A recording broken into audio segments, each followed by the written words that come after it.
All right, well, before we get started, I do want to issue a trigger alert, not for you personally, but in case you happen to have a device in your office that responds to she who shall not be named. As you can tell from the title here, we will be naming her quite a bit in this presentation. So you might want to mute her so that she is not talking to you consistently throughout this presentation. I want to thank you for joining us for the Alexa Effect, how radio can thrive in a connected world. My name is Matt Bailey, and I'm the president of Integrate Research. If you haven't heard of Integrate Research, we specialize in helping contemporary formatted radio stations pick the right new music through local new music research. So that's what we do. And today we're going to talk about all of these different devices that used to be common for us to listen to radio have kind of, while no one was paying attention, slowly vanished from many of our homes. And they're being replaced by devices such as smart speakers and Bluetooth speakers and smart TVs, and in our cars, Apple CarPlay and Android Auto. And even though it's become so ubiquitous, we typically don't think about it anymore. The smartphone also continues to change how we interact with everything in our daily lives. And so as the clock radio and the kitchen radio are getting replaced by smart speakers, we wanted to evaluate how that's impacting how listeners are interacting with radio, and how can radio best position itself to take advantages of the opportunities that these new devices provide. So here's who we talked with.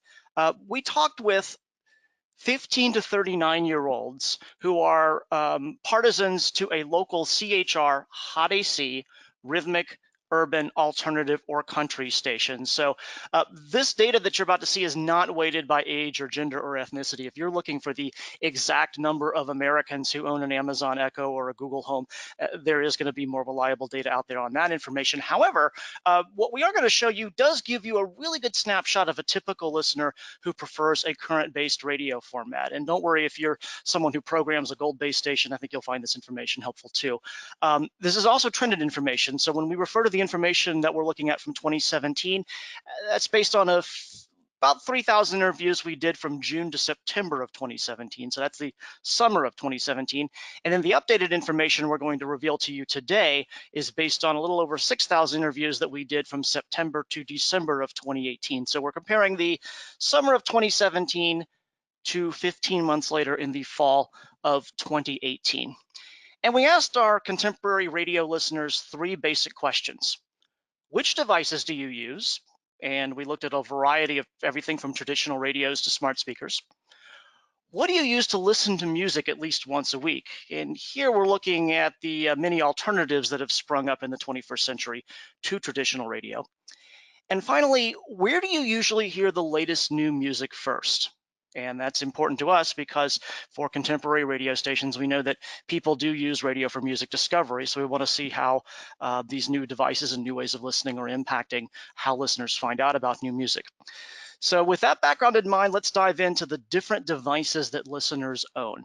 Well, one of the things that we discovered when we first examined this information in 2017 was that, kind of came as a surprise to a lot of folks, even though we'd seen it happening, that everyone still had a radio in their car. But beyond the car, when we asked people, do you have a radio at home? Do you have a radio at work? Do you have a portable radio?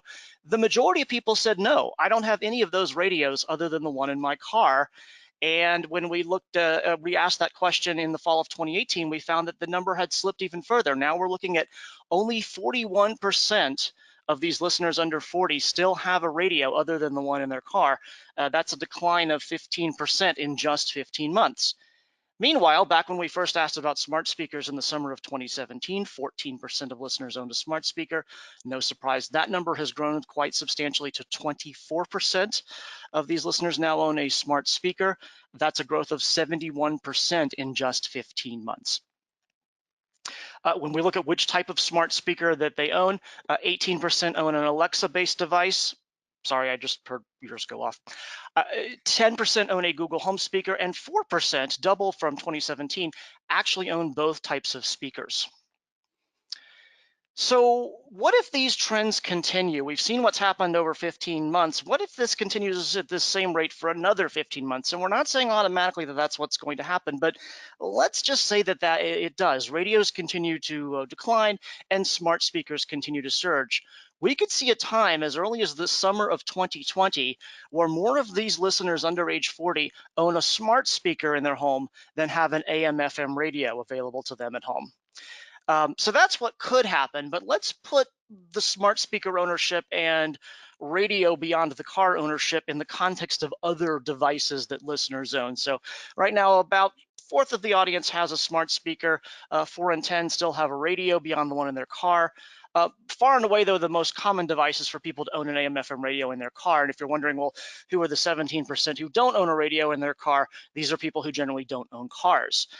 It's no wonder that radio remains dominant in the car, because when we look at the alternatives in the car, Sirius XM satellite radio and a car with Apple CarPlay or Android Auto, those are relatively low ownership devices at this point. Connected cars are growing slowly but surely, but not nearly as fast as smart speakers, given that you can buy a smart speaker for 20 to 30 bucks, and a car is going to set you back 20,000 to 30,000 bucks. Other devices, while smart speakers are going fast, smart TVs are actually a bit ahead of us. 45% of this audience already owns a smart TV or a smart TV device such as Roku or Amazon Fire, Apple TV, or Google Chromecast. 47% own a Bluetooth speaker that they can listen to music streaming from their phone or another device. On the other side of technology, 22% still own an iPod, even though they haven't been made in quite some time. And finally, the smartphone, even though it's old enough now where we don't think about it as the new shiny object, still is a device that's really reached almost universal ownership, with 80% of this audience owning a smartphone of some kind.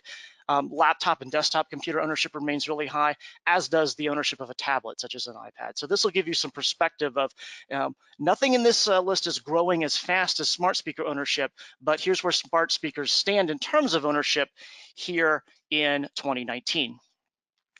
Now, one common thought that a lot of programmers have had is, well, as the AM/FM clock radio disappears from the bedside or from the kitchen and gets replaced by the smart speaker on the bedside or in the kitchen, we'll simply transition our listeners from listening to us on their old-fashioned radio over the terrestrial signal to listening to us on the stream.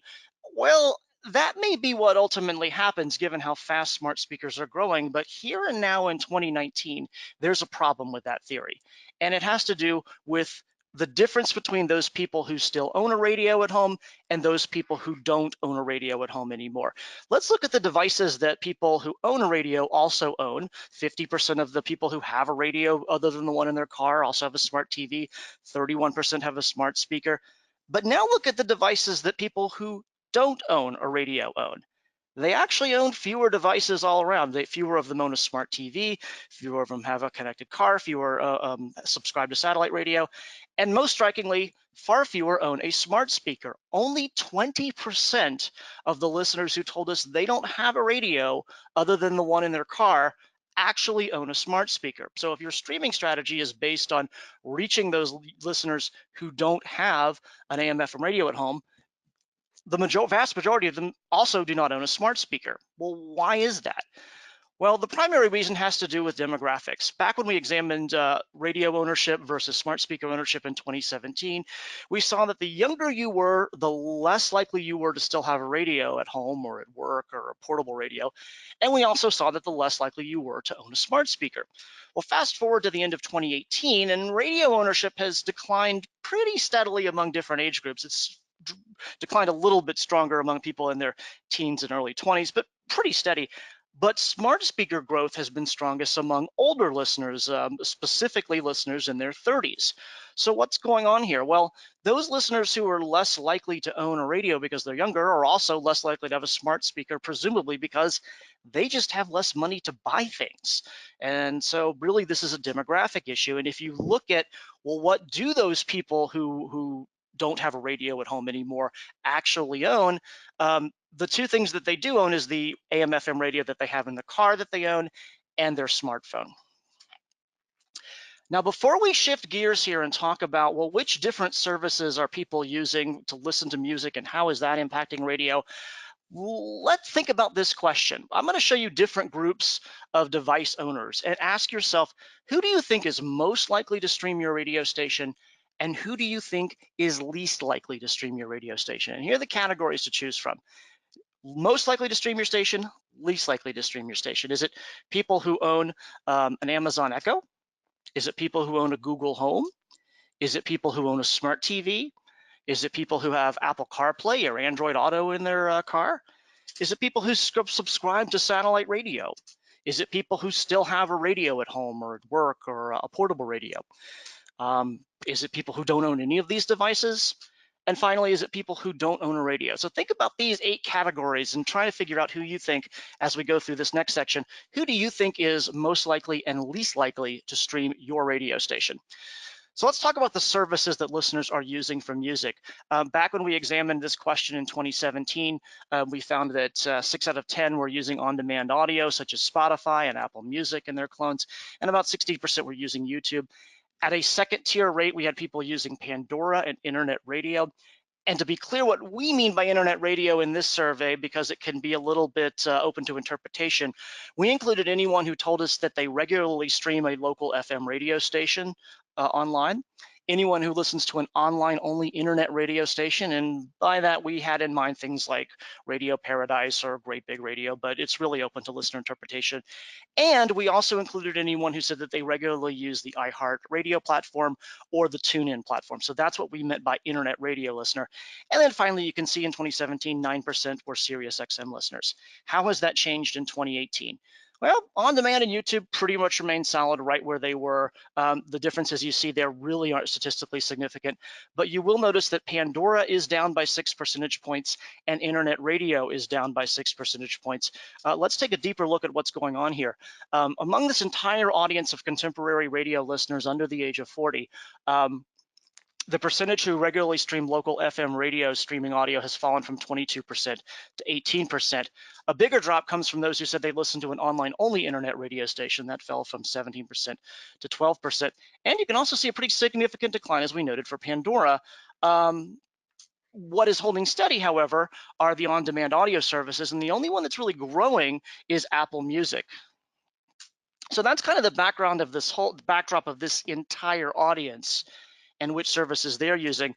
How does this break out by demographic? Well, when you look at the younger listeners, they're the most likely ones to use on-demand audio services like Spotify or to listen to music on YouTube. Pandora listeners tend to be kind of in the middle of our age group. The 25 to 34-year-olds is kind of still their sweet spot. But when you look at things that resemble radio programming, whether it be internet radio or a Sirius XM radio, the older you are, the more likely you are to prefer or use a radio style service like satellite radio or internet radio, whereas the younger you are, the more likely you are to prefer an on-demand service. Now to answer the question that you're all here to find out about. We've been running smart speaker promos on our stations for several years now, and we've been hyping Alexa, Alexa, Alexa. Are our promos working? Are we getting people to listen more to local FM radio on their smart speakers compared to before we started doing those promos? Well, we have bad news, but we also have a lot of good news. So let's dig into the bad news first to get it out of the way. When we asked listeners, what services do you use to listen to for music? And I want to be clear here, what we're showing you is not what people listen to specifically on their smart speaker. We simply broke out the people who own a smart speaker and looked at the services they use in general. So back in 2017, we found that people who own smart speakers were really big users of local FM radio stations streaming audio at 34%. It was third only behind Spotify and Pandora. When you fast forward to 2018, we find that the actual percentage of listeners who own a smart speaker who regularly listen to a local FM radio station streaming audio actually declined from 34% to 27%, as did online-only internet radio and Pandora. But what also declined among smart speaker owners were these second-tier on-demand services like Amazon Music and Apple Music and Google Play Music. The only service that really grew among smart speaker owners from 2017 to 2018 was Spotify. So where's the good news in all this? Well, when we first examined smart speaker owners back in 2017, only 14% of listeners had a smart speaker at that point.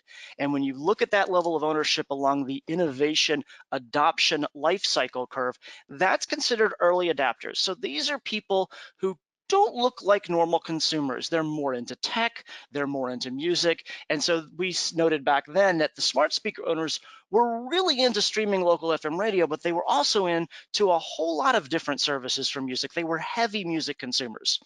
Well, fast forward to the end of 2018, and now that we have 24% of listeners owning smart speakers, we're now in what's called the early majority phase of the innovation adoption lifecycle.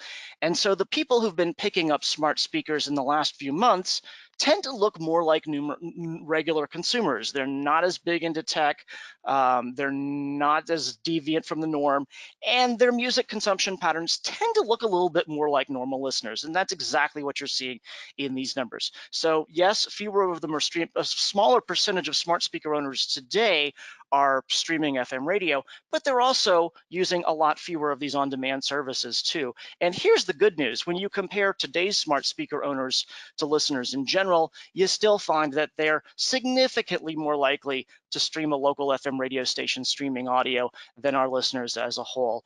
And yes, they're still into a lot of different services for music, but they do remain much more into music, those smart speaker owners, than do listeners overall, as you see here.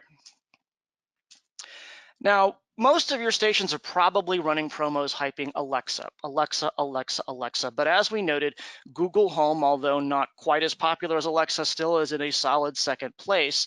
And there are some listeners who own both Alexa devices and Google Home devices. Are you better off going with the leader in Amazon and simply gearing all of your promotional announcements and all of your technical parameters around attracting Amazon Echo listeners? Or are you making a mistake by assuming that Google Home listeners are exactly like Alexa owners? Well, here to take a look at that, the yellow bars here show you the different services that Amazon Echo owners use. And the dark orange bars show you what Google Home Speaker owners use. And the big thing you'll notice is that Google Home owners are significantly more likely to regularly listen to a local FM radio station streaming audio than even the Amazon Alexa speaker owners. They're also more into online only internet radio and Sirius XM satellite radio, including online, compared to the Alexa owners.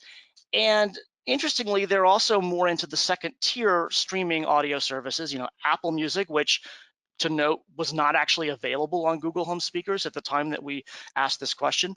They're also more into Google Play Music, as you might expect, given that it's a Google product, and SoundCloud. The only thing that they're actually less likely to use compared to the Amazon Echo owners is Spotify. So not only are the Amazon Echo owners a little bit less likely than Google homeowners to use radio style services, they just plain have different music consumption patterns. And by the way, the Google homeowners' affinity for radio style programming compared to Alexa owners is not a function of age. If you look at the age of the Alexa owners versus the Google homeowners, it's a very similar profile. Now let's look at connected car owners, which again is still a relatively small portion of the sample, but given radio's dominance of the car is an important thing to keep monitoring. Uh, when we look at the behavior of connected car owners compared to this audience as a whole, again, you see that they're really into music in general. They're pretty much heavier users of everything we examined, but one particular service stands out, and that's Apple Music, presumably because most of these connected car owners are probably using the Apple CarPlay system, and Apple Music is very well integrated with Apple's hardware there.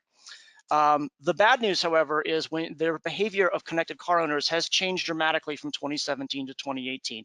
The people who own connected cars today are significantly less likely than they were back in 2017 to be regular users of a local FM radio station streaming audio. And they also are a lot less interested in a lot of the other services that resemble radio. The one thing that they're more likely to be into, one thing to point out is they're really bad news for Pandora among connected car owners.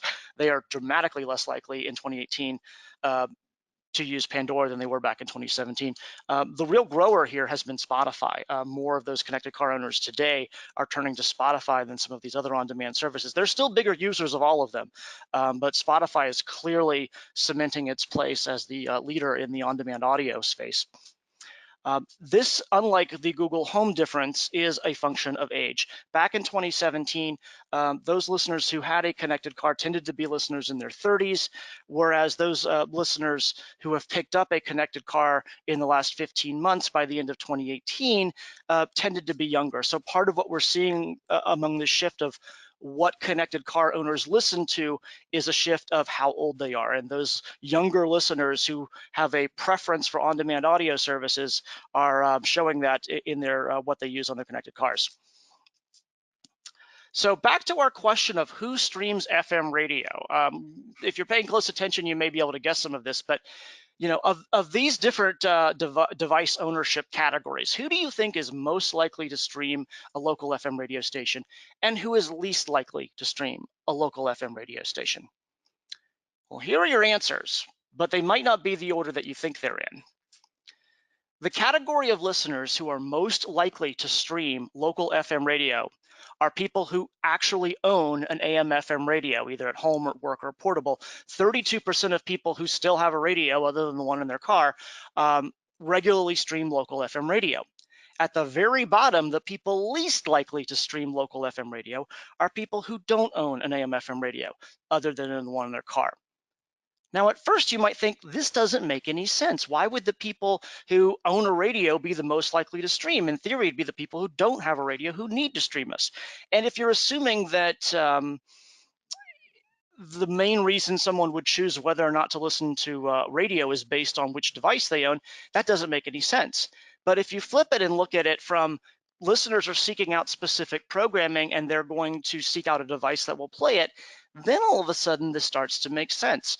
The people who still own an AM/FM radio own it because they really like radio, and they're going to seek it out on that radio as well as streaming it online when that makes more sense. To get a little sense of how this is the case, let's dig in a little bit deeper into the people who own radios beyond the ones in their cars and the people who don't own radios. The green bars show you what services that people listen to who still own an AM/FM radio at home or at work or a portable radio. And as we noted, 32% of them regularly stream local FM radio. Now compare that to the people who don't own radios. Not only are people who don't own radios a lot less likely to stream local FM radio, they're also less into online-only internet radio. They're less into satellite radio, and even to a degree, they're less into Pandora. But those people who don't own radios are also less likely to use Amazon Music and Google Play Music. The only service that people who don't own radios are actually more likely to use than the people who do own radios are Spotify and Apple Music, the two leading on-demand audio services. And so the implication for your radio station streaming strategy is, even though you have all those tech reporters telling you how cool and shiny Spotify is and will leave you with the impression that nobody's interested in radio, well, the reality is there are people who are interested in radio, and they're seeking out radio programming on AM/FM radios and online. But if your station streaming strategy is designed to go after the person who's been converted to Spotify at the expense of the person who's really a big fan of radio programming and what makes radio special, that may be a mistake. You'll notice that, and to confirm this, the second group most likely to stream your radio station are at 30% are the Sirius XM satellite radio listeners. These are people who actually pay money to listen to radio and have access to hundreds of different channels, and yet they're still big streamers of local FM radio. Why? Because they're really into radio. Now, in third place, you see the smart speaker owner at 27%, and that's more than any other device other than the radios that we looked at. And that's why we think that radio is on the right track by focusing on the smart speaker as the way to get our programming back into listeners' homes. But if you're paying close attention, you'll note that there is one category of listener who is even more likely to stream your radio station than someone who still has a radio. And it comes when we split out the smart speaker owners into Google Home and Alexa owners. The Google Home speaker owners are even more likely than those listeners who still have radios at home to listen to your station's stream.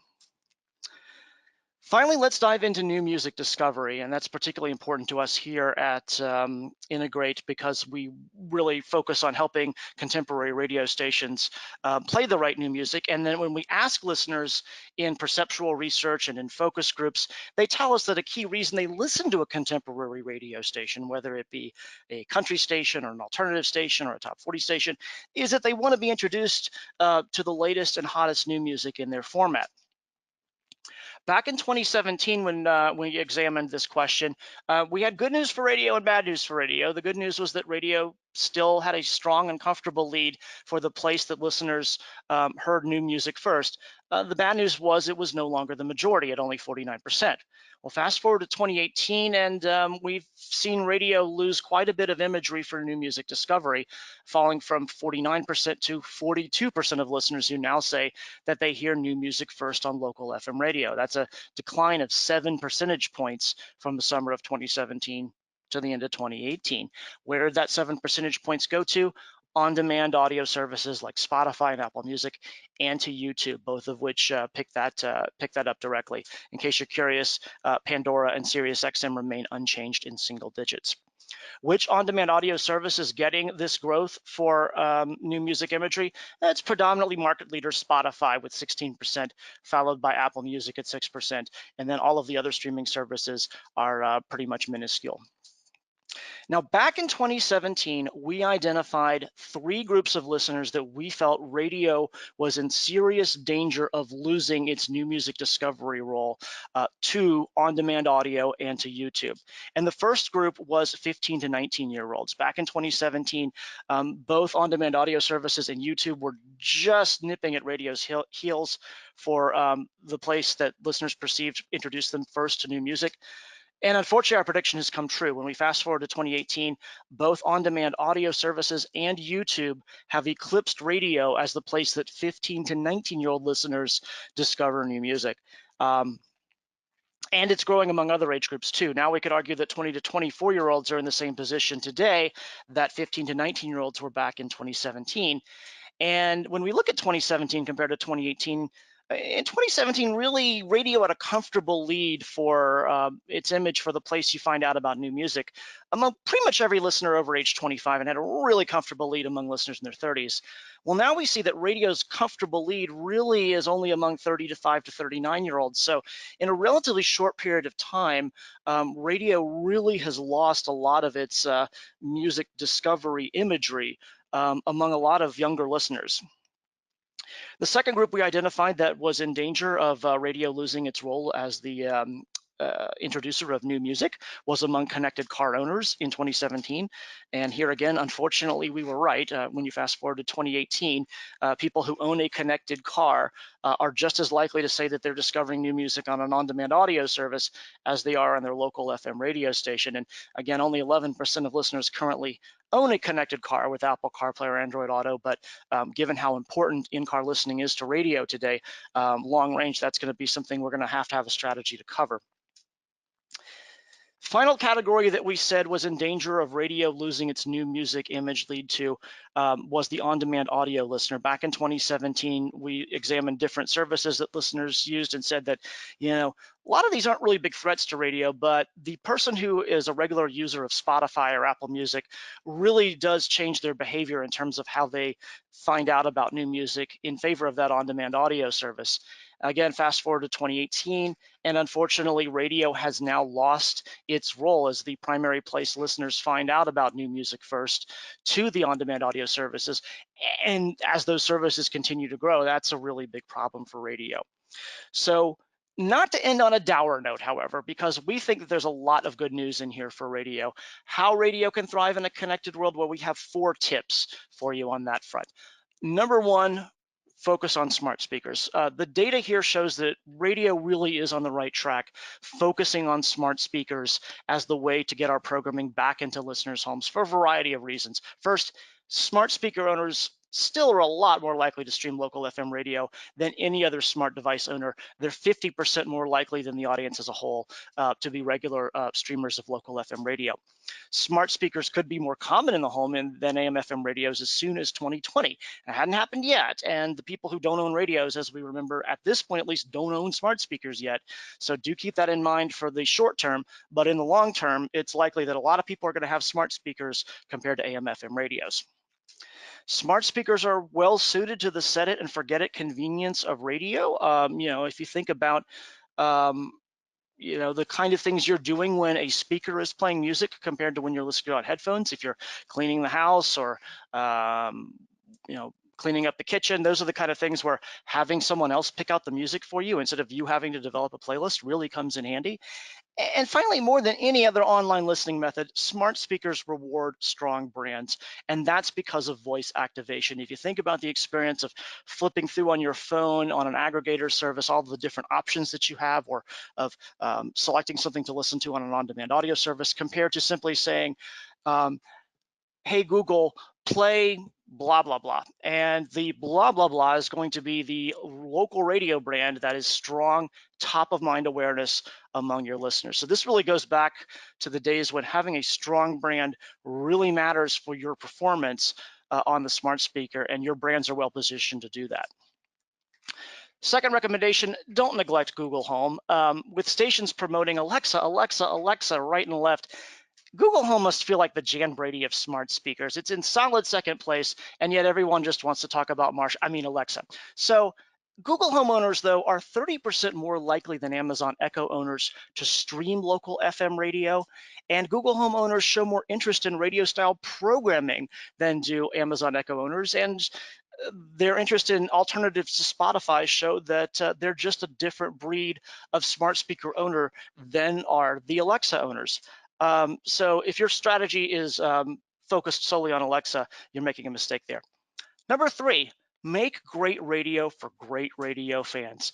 The listeners who are most likely to stream a local FM radio station are listeners who still own an AM FM radio. And that might seem counterintuitive. If you have a radio, why do you need to stream the station? Well, it's not that they need to stream a station, it's that they want to hear the station wherever they possibly can.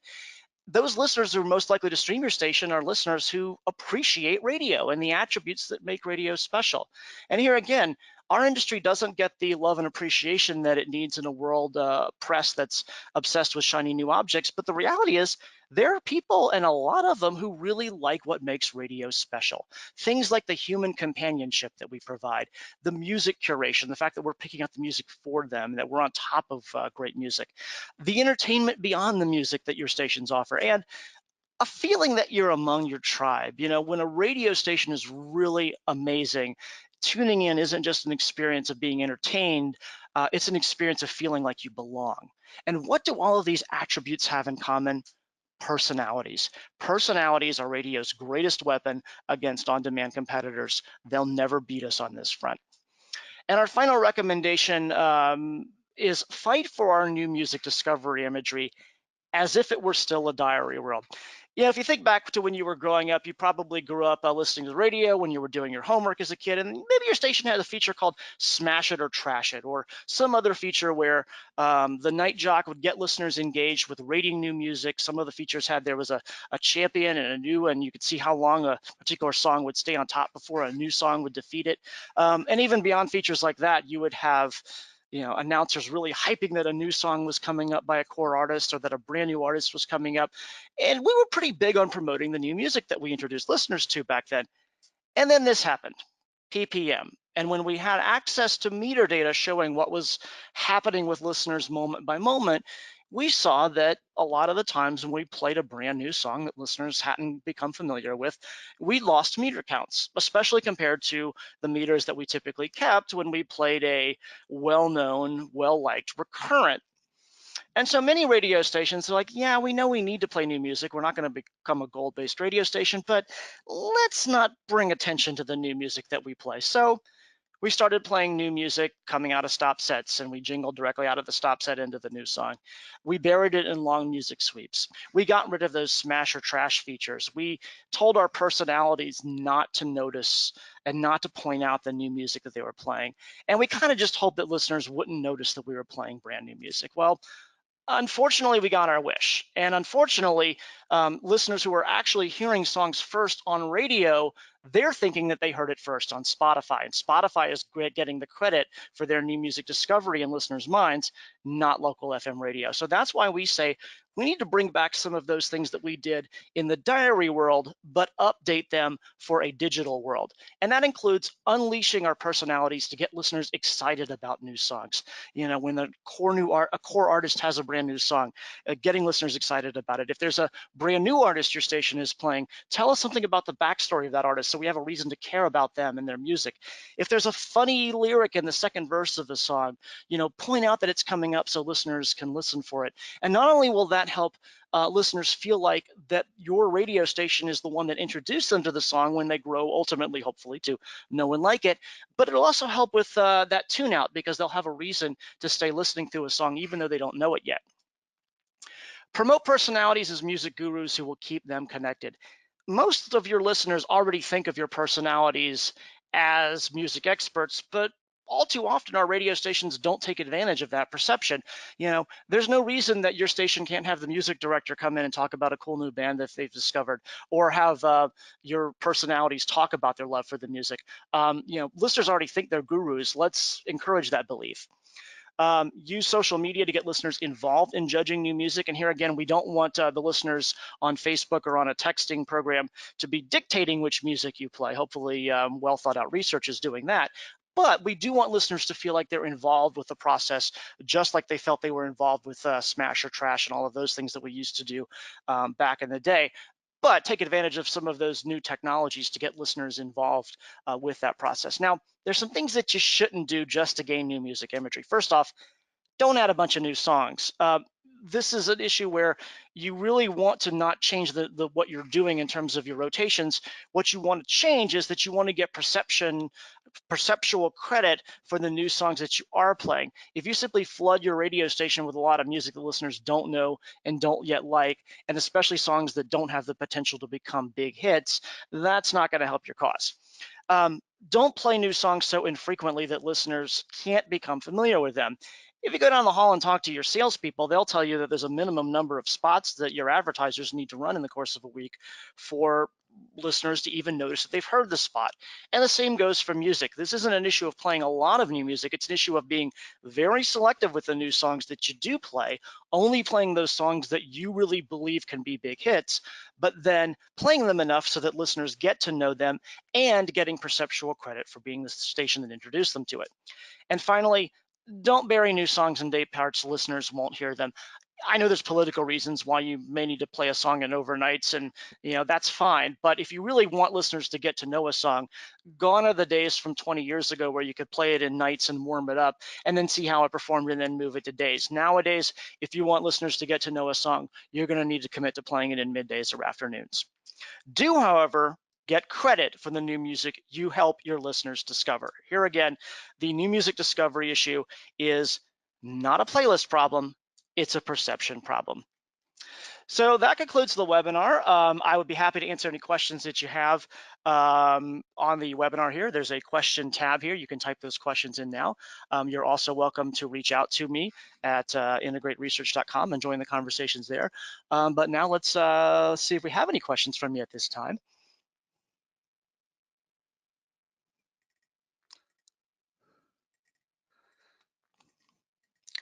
One question we had is, why didn't you look at Apple's HomePod? Well, three reasons. One, when we first started doing this research, Apple's HomePod was not yet available.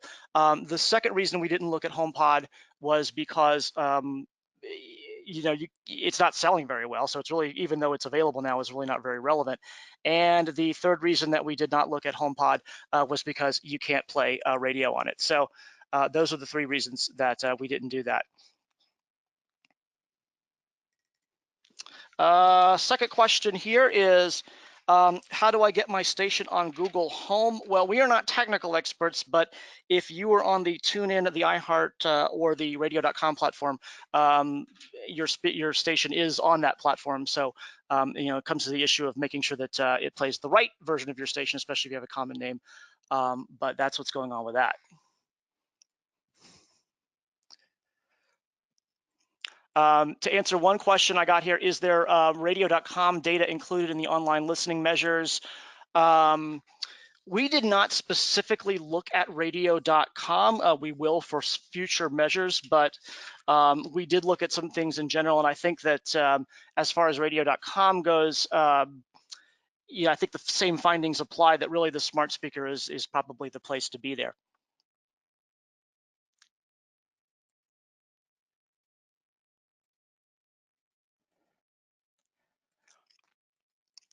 Great question here.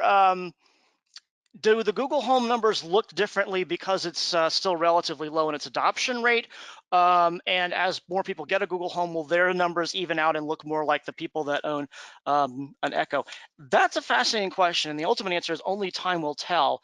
However, at least at this stage, it does look like the people who have Google Home devices, who have chosen to purchase those devices, do have some fundamentally different listening traits. At this point, the question would be: as Google Home grows, will people who aren't different in their traits pick those devices up? I think that remains to be seen in history. Uh, let's see what else we have here. You said you talked with listeners of contemporary formats. What about classic hits and classic rock listeners? Well, the main thing to keep in mind about this data is that this is going to be among listeners who are 15 to 39-year-olds. However, a lot of the findings still apply. Probably you're going to look at the demographics, and what's happening among young people today will be happening among older people going down the line. But even though a goal-based radio station isn't so much interested in new music discovery, I think it'd probably be safe to say that goal-based radio stations listeners still are interested in surprises and in rediscovering songs that when it's done strategically. And I think that there's something to be said for that.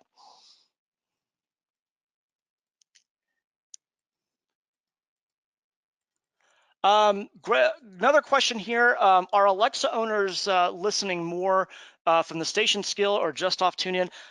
We did not look at that specific question. However, we anecdotally, I think it's fair to say that the easier you can make it on your audience to interact with and consume your radio station, the better off you are.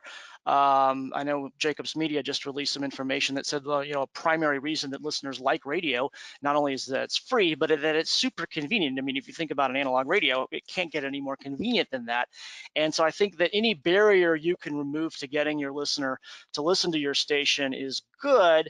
I know that some stations that want to have the extra abilities of a skill on Alexa, but don't want to lose that convenience of having a listener just being able to say the name without installing the skills, will run a pre-roll and say, hey, thanks for listening to our station. If you want to have more from us, enable this skill. And that way they kind of get the best of both worlds.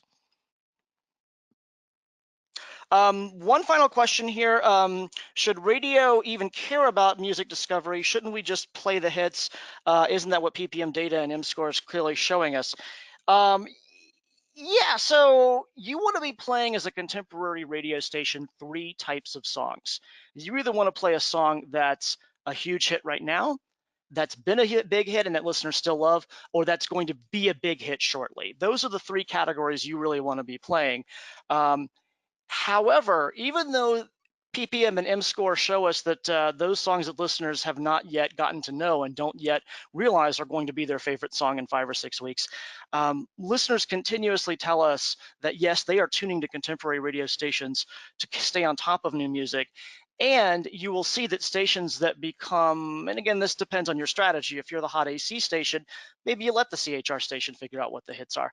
But for most stations in the contemporary format, if they become so focused on songs that listeners already know and love and become really recurrent driven, in many cases they'll come back and find that their ratings might do okay in the moment, but 2 or 3 years down the line, their ratings are slipping and slipping and slipping. And when they go do perceptual research, um, they find out that man, people aren't listening anymore, and they ask them why, and they say this station just plays stale old music. I never hear anything new on the station. So even something that hurts you momentarily in ppm may be something that's helping you build your brand and keeping people tuning in tomorrow. So that's one thing to keep in mind with new music discovery.